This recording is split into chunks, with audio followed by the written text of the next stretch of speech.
Rekordne visine snijega u Zagrebu izazvale su kaos na prometnicama. Zimska služba zakazala je drugi put ove godine. Gradonačelnik Milan Bandić razriješio je dužnosti sve članove operativnog stožera zimske službe, te imenovao nove kojima je on na čelu. Gradonačelnik Zagreba Milan Bandić razriješio je dužnosti sve članove operativnog štaba zimske službe te na vodeće mjesto postavio sam sebe. Shodno tome, sam je uzeo lopatu u ruke da pomogne čišćenje glavnog grada. Napadalo je skoro pola metra snijega, a procjene govore da će padati još 3 dana. Prema tome, svi lopate u ruke, idemo napraviti dio posla. Organizovana je i cijelonoćna akcija čišćenja. Kažu meteorolozi, narednih dana zabijelit će se i morska obala.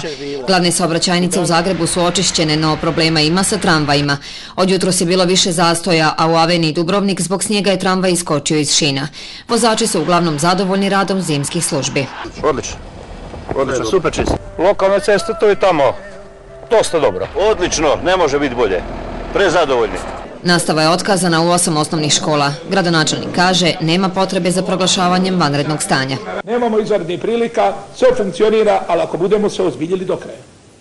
Brojni Zagrebčani jutro su se snalazili kako znaju i umiju na putu do posla, škola i vrtića zbog neočišćenih trotoara.